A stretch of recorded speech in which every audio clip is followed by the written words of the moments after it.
One of Edmonton's largest post-secondary institutes has fallen victim to a multi-million-dollar fraud.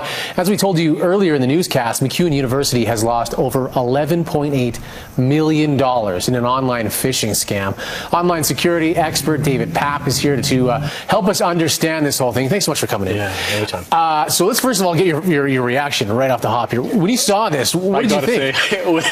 I mean, the last big one we had, if you remember, was just earlier this year in February, and it was the Calgary Minor Hockey League Association. Right. And that was $100,000, for a volunteer association. And when I heard this one at $11 million, 100 times the magnitude, I went, OMG, like, that's huge. This is big. This is big stuff. So how does this happen?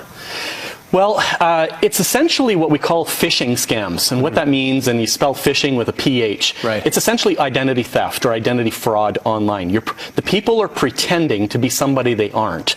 And they're sending, in this case, emails back and forth. That was an exchange, pretending to be a vendor of Grant MacEwan and getting them to update some of the electronic banking information in this case. Wow. So how does this happen to such a big organization? We've heard phishing scams on the personal level, but for such a big organization, I didn't think this would be a target. I think it's definitely a target. Now, think of the score, $11 million. Right. That pays for quite the payroll of people who actually work professionally at this full-time. It is their full-time job to scam you and organizations in order to get money. Wow. So they're very, very good at it. They're better than you would think. You'd think that you could spot a fake email when you're looking at it. You think that you don't click on those links, don't open those attachments, make sure you got malware scanners, all of that stuff, but it looks legit. I mean, I'm telling you, you see these emails and you can't tell the difference. So what could the university have done in this case? Well, I think that you have to have policy in place to make sure that any changes of certain magnitude, like in this case, it's banking, it's whatever it is, financial information, right. Probably should have been authorized, signed off by a second person, verified. Maybe a phone call should have occurred. Maybe they should have picked up the phone and said, wait a minute, I didn't know about this. I just want to call to verify, and you actually call the organization they're pretending to be, right. And to verify that kind of stuff. Okay. I mean, the weakest link in any of these scams is the human factor.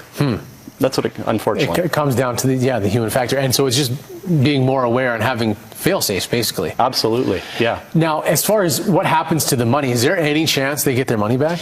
There's a possibility. Grant MacEwan should be praised for reacting so quickly in this situation and owning up to it.